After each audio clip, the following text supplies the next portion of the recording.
Alright you guys, so I'm waiting for my phone to turn on because I'm going to be doing something a little bit different today. I'm going to talk with you guys about the 5 things that you need to be doing in 2024 and beyond to make sure that we are having the best possible year, that we're doing the things that we need to be doing to achieve our goals and make progress in our lives, okay? Because that's what all of this is about. Now, if you feel like year after year, the new year comes and you always say to yourself, oh yeah, this year is going to be different. I'm going to work towards my goals. I'm going to do the things that I want to do. And lo and behold, 3 months go by, 6 months go by, next thing you know, it's a new year and you did not do the things that you said you were going to do. Okay, this video is for you. Get into the clock. 1 minute and 45 seconds is number 1.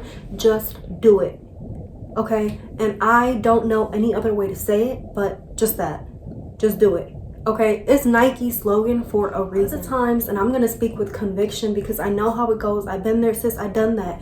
We procrastinate. We say that we're gonna do something, and then the time comes for us to actually get up and go, make progress, and do what we're supposed to do, and we're not doing it. We are waiting for a burst of energy. We're waiting to feel like we're ready, to feel like we're prepared, to feel like, okay, now is a good time for me to get started.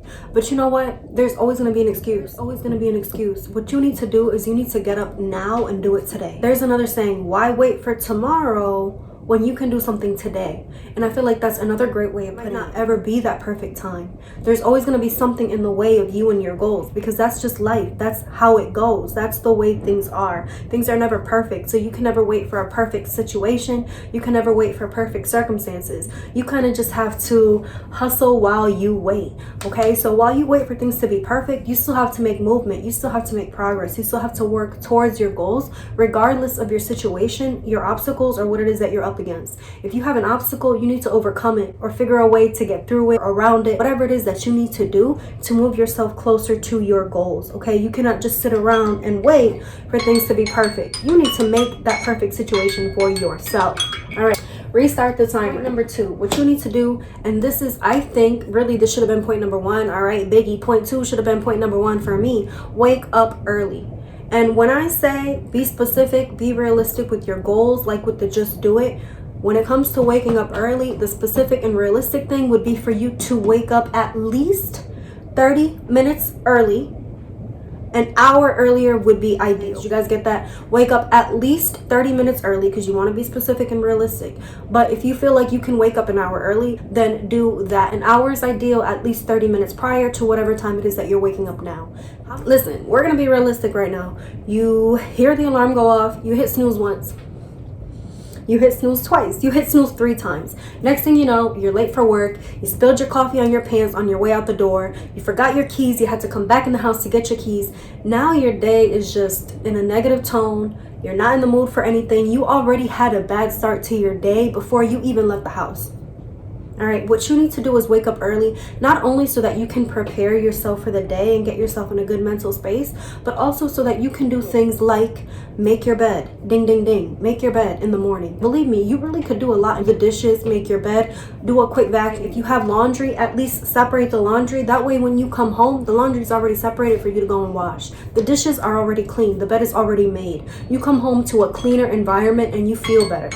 Another thing that you can do too in that additional time is do some meditation. Even if it's just 5 minutes, I'm telling you, 5 minutes of meditation when you first wake up in the morning, you're going to remember your dreams. You're going to be able to interpret your dreams better, okay? But that's a whole different story. You're going to set yourself in a good tone. You're going to give yourself an opportunity for prayer. And all of those things are really going to improve your quality of life and allow for you to just be happier in general. And that's what this is all about. Plus, like I said, you're going to have some extra time to maybe pick up the house. When you come home, things are going to be cleaner. You're going to feel better. You're going to feel more productive. And you're just going to be in a better space. I promise you, this is so important. Somewhat related, you need to limit your time on social media, okay? And the reason I say this is for honestly a variety of reasons, and we don't even need to get into all of them because you guys already know. But what I will say is this: how much time, all right, and I'm even gonna pause the timer so that you guys can think about this. How much time have you spent on social media that was just wasted time? Like, how much time did you literally waste? I'm telling you, and this is really for you to pause and think about it. How much time have you literally just like erased from your life, erased from the calendar, off the books? The time is just gone because you was on social media. And what did you get out of that? What did you get out of that, sis? Nothing. All right, let's resume the timer. You get nothing out of that. And I understand, like, not all social media is a total time waster. It's not entirely a black hole. You know, we do get entertainment. Sometimes you do want to keep up with your favorite celebrities, and there are informative pages, recipes, or videos of people cleaning, because sometimes that can be motivating or inspirational. So I get that there is some benefit to it. However, I do think that in general social media is detrimental. Pulling time out of your schedule, time that could have otherwise been spent on you working towards your goals. Let's say that I have a couple extra hours before I have to go to bed. Instead of reading, which might be a goal of mine, instead of me doing that, I'm scrolling. Being in a mindless zombie sort of state where you're just looking and scrolling, again, is not necessarily a space that you want to be in. Always seems to happen. I'm going to be getting a new phone soon. But anyway, back into it. Inevitably doing things like comparing, looking at celebrities and their bodies and wishing that we looked or lived differently. So it just puts us in a negative space. And on top of that, it's taking time away from things that we could be doing that are actually productive. The way that you can kind of get yourself in the habit of cutting back on social media is by simply timing yourself. So what I have decided to do was giving myself 10 minutes of TikTok in the morning, 10 minutes of Instagram in the morning, and then at night I give myself 5 minutes of Instagram and 5 minutes of TikTok. And even that, it kind of sounds like a lot if you think about it, because it's like, okay, 30 minutes every single day, and you add that up, like how much time is that you really could have been spending working towards your goals, being at the gym, spending time with friends or family or your kids, or reading or cooking or cleaning, whatever the case may be. Like, you really still could have dedicated that time to something more valuable. Use social media or do these things without even really realizing the amount of time and energy that we're putting into something. So at least this way, if you have a timer, you can make sure that you're limiting yourself, and you're also more aware, more intentional with our time, with the things that we're doing, with the things that we're paying attention to, with the media that we're consuming, and thinking about how that's impacting us. It wasn't just about social media, you know, like I said, it's also about just being more intentional with ourselves, being more mindful of the things that we're consuming and how we're feeling, and that's really important. So I think it was worth going off the timer for. And it is similarly related, is kind of just being aware. I just wanted to make sure the timer was on. So kind of just being aware of maybe some of our weaknesses, for lack of a better word. I'm not saying that we should strive for perfection. What I'm saying is that in order for you to improve, you need to improve on something. You know, it doesn't make sense for a product to say new and improved if nothing in the formula has changed. You get where I'm going with this? So I feel like we really need to be a little more mindful, be a little more insightful with some of our own behaviors, the things that we are doing right, and also maybe the things that we're doing wrong, so that we can work on making those improvements. Another huge component of this, and something that a lot of people don't want to recognize, is our own ego that gets in the way. A lot of the time we downplay our weaknesses. We say that things are not an issue when they are. How many times do you hear people say that they don't have a problem, right? Either because they don't want to admit that there's something going on that they should address, or admitting it kind of forces them to do something about it, and that might not be something that they're ready for. So for those two reasons, people tend to downplay the things that those unhealthy habits or behaviors that they're engaging in. So the only way really to get around that is just to be honest with ourselves and just say, okay, this is something that I'm doing that's not necessarily healthy. Like for me, right, I can talk about my nail bite. If you watch my older videos, you might even be able to see like how bad my fingers were, because I was just a chronic nail bite. It's something that I always did, and it's something that I continued to do throughout my teenage and adulthood, until eventually I said to myself, you know what, this is not a healthy behavior. This is not the way that I want to handle my stress going forward. I need to stop this. And so I decided to stop.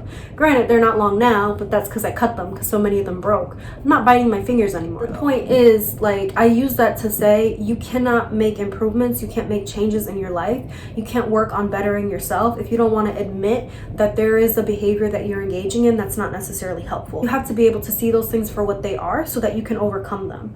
But pretending like they don't exist, like they're not there, or like you don't need to change, is not helping. And you're not really fooling anyone, because everyone sees it, right? And you probably know it too. So I think it's a matter of, okay, it is what it is.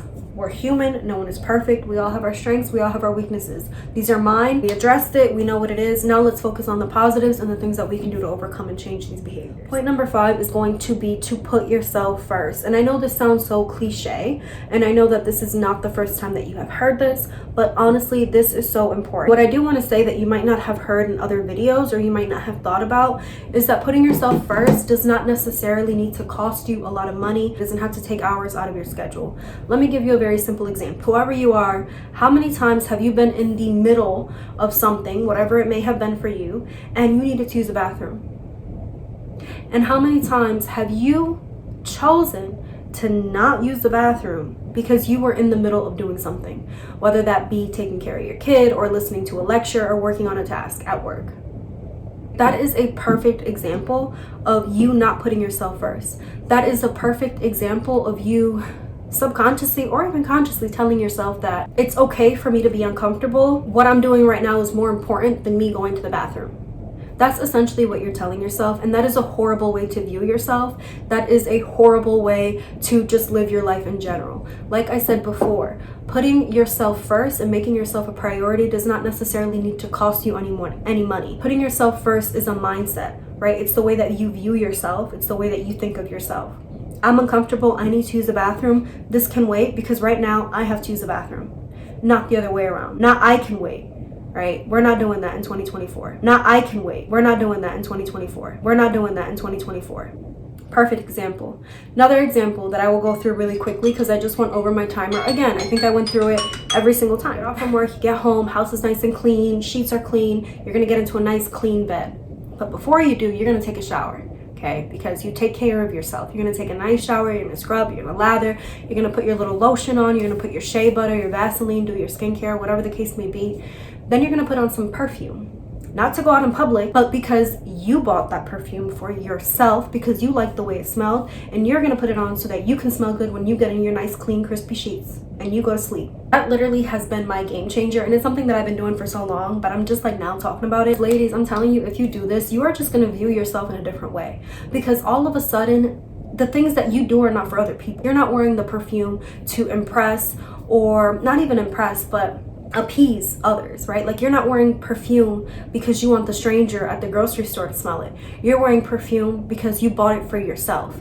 And what better way to honor yourself than to buy a perfume that you like, regardless of who likes it or who doesn't. You bought it for yourself, you're wearing it for yourself to go to sleep. Like, that's a perfect example of a small behavior that you can engage in, a way of putting yourself first that doesn't necessarily cost you a lot of time or a lot of money. It's just a perception. It's just the way that you view yourself, the way that you carry yourself, the way that you treat yourself. That will translate to other areas of your life, I promise you that. So try these 5 things, comment down below when you started them, what you're gonna do exactly. I'm gonna be more consistent, so please subscribe if you have not already. If you're already subscribed, please hit that post notification button. Videos that you guys would like to see, please also let me know so that I can kind of add that to my little list here, because we're gonna get things going. Always, thank you so much for watching. I look forward to seeing you soon, and I'll talk to you next time.